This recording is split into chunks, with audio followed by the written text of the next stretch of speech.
तुझ्या भाव भयणीनो, शांती विशीं जेन्ना आमी मागता तेन्ना आयज आमच्या घराब्याची शांतीची इल्लीशी खबर करुया. खंयचें सोंपें तें म्हाका सांगात. व्हंकल वो न्हवरो सोदून लग्न जावंक, काय व्हंकल आनी न्हवरो जाचे लागीं लग्न जाल्ल्यान तांकां सांबाळूंक? खंयचें सोंपें? लग्न जावपाक, व्हंकल सोदपाक, न्हवरो सोदपाक सोंपें, काय लग्न जाल्ल्यान तांकां सांबाळपाक सोंपें? लग्न जाल्ल्यान तांकां चड खबर आसतली, तेच बरोबर जे कोण व्हंकलो सोदतात, जे कोण न्हवरे सोदतात तांकांय खबर आसतली. आनी जे कोण आंकवार आसात ते म्हणटले, जांचे लागीं गर्लफ्रेंड ना, बॉयफ्रेंड ना, ती म्हणटली कितलें डिफिकल्ट आयच्या तेंपार एक व्हंकल मेळपाक, न्हवरो मेळपाक. कित्याक सगळीं बूक आसतात. धाकटीं आसतना मोगान पडटा, बुकींग एडवान्स बुकींग पयलेंच जाल्लें आसता, देखून फादर आमकां व्हंकल मेळ्ळो ना, कोण मेळ्ळो ना चेडूं. वाडलेलीं तरणाटीं आसात, जावं चेडवां जावं चेडे, तांची आवय बापूय जायते फावटी म्हणटात, फादर कोण मेळटा जाल्यार मातशें पळय, आमकां सांग. कोण बरो भुरगो आसत जाल्यार, बरें भुरगें आसत जाल्यार आमकां सांग. व्हंकल मेळपाक, न्हवरो मेळपाक खूब अवघड जाता. सारकें न्हू खबर? अवघड जाता मेळपाक. पूण जीं कोण लग्न जाल्यात तीं घोडी मातशें दुसरे भाशेन सांगतलीं. बेस्तोच जालो लग्न, बेस्तो पडलो ह्या फोंडान, म्हज्या मायन पायन म्हाका फोंडान घातलो, म्हज्या इश्टान म्हाका फोंडान घातलो, हेच्या गळ्याक घातला. भाव भयणीनो, आयचें वाचप, आयचीं वाचपां आमकां खेरीत भाशेन ही लग्न आनी जो संबंद जो आसा तो सांबाळूंक एके भाशेन उलो करता. सिराकाचें पुस्तक आमकां इश्टागती विशीं उलयता. आनी जी इश्टागत आसा ती भोव करून आमचे मदें जेन्ना चेडे चेडवांच्यो इश्टागती आसा, चडशीं जाणां आमी रावता की ही इश्टागत लग्नान बदलतली म्हूण. वायट न्हय, बरें तें. जायते तेंपाची इश्टागत म्हणटच एकामेकाक समजतात, एकामेकाची ओळख घेतल्या. आनी ही इश्टागत जरी तर लग्नान बदलता जाल्यार लग्न तांचें वो लग्न जिवीत आनीकूय बरें जातलें, एकामेकाक समजतलीं, एकामेकाक मानून घेतलीं. पूण दुर्दैवान असलें दिश्टी पडटा, इतलो तें मोगान आसलीं, काजारी जिवीत फकत इतलेंच जालां आनी आतां एकामेका बराबर रावपाक जायना, एकामेकाक सोंसूंक जायना, एकामेकाक ओळखून घेवंक जायना.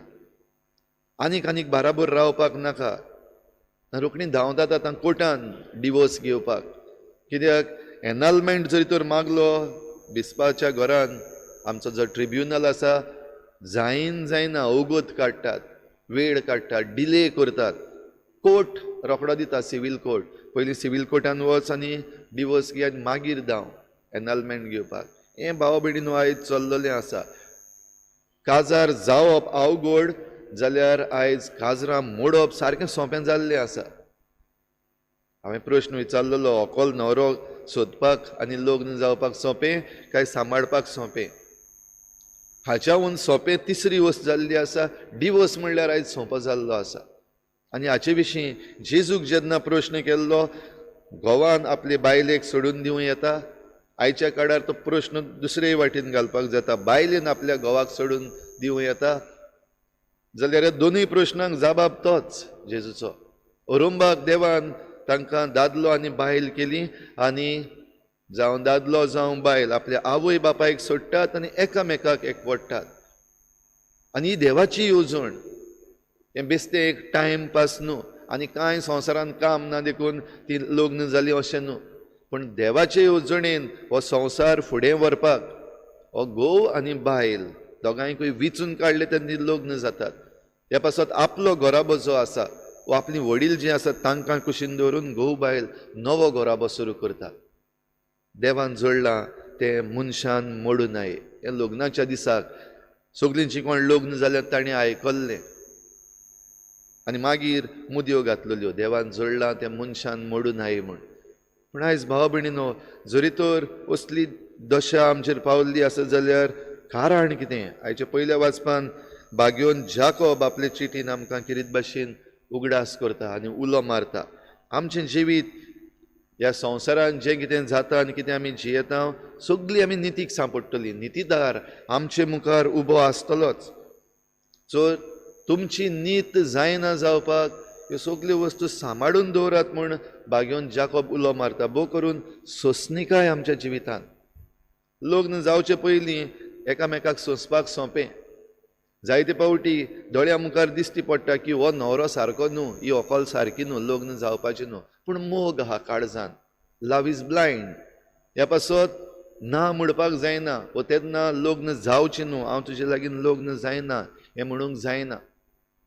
जायते पावटी घडये आमचीं वडिलां, आमची आवय बापूय वा दुसरीं आमकां दोळे उक्ते करून दाखयतात हें लग्न तोगचें ना, वो हें लग्न जायनाका.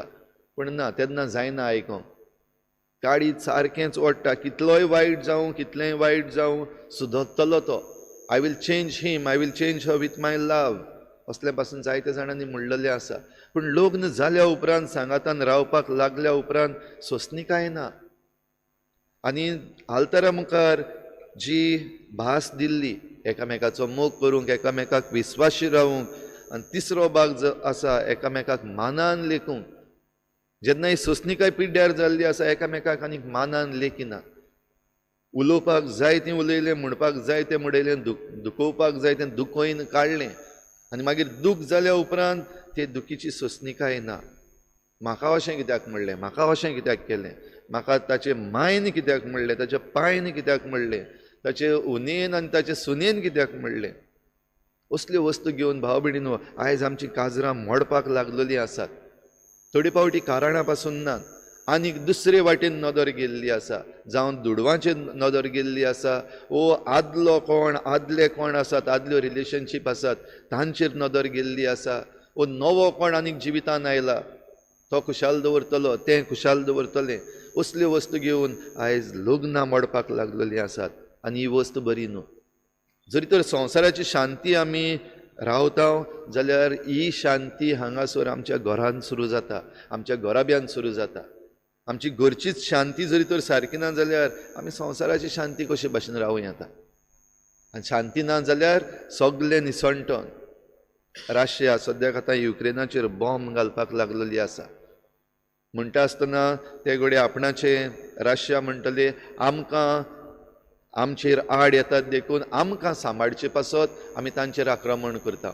दुसरे वाटेन युक्रेन म्हणटा आमच्यो सिटीज फोडल्यो, आमच्या लोकांक एटॅक केलो. हें घडये आयकोन आयज आख्खो संवसारूच एके भाशेन उठलेलो आसा. कोण म्हणटा वर्ल्ड वॉर जायत. शांती जरी तर आमकां आख्ख्या संवसाराक जाय जाल्यार आमच्या घराब्यान पयली शांती आसूं दी. लग्न जाल्यार तांणी शांती सांबाळून दी. एकामेकाक भोगसूंक, एकामेकाक समजूंक, एकामेका तांय सोंसणीकायेन जिवंक. वयर सकयल जाता जेन्ना ही फ्रेंडशीप जी आसा ती काजारान बदललेली आसा. एकामेका सवें वयर सकयल जातलेंच, एकामेकाक आमी उतरां असलीं म्हणटलींच. पूण जरी तर थंयसर सोंसणीकाय ना जाल्यार शांती पिड्ड्यार जावपाक सुरू जालें, घेर सुरू जालें. जाल्यार भाव भयणीनो, भोव करून लग्न जाल्लीं आसात तांकां खेरीत उलो. लग्न जिवीत सांबाळात, फामिलीचें जिवीत सांबाळात. शांती तुमच्या घराब्यान जाता ते भाशेन परतून हाडात. तेन्नाच हो संवसार आमकां शांतीचो जावन मेळटलो.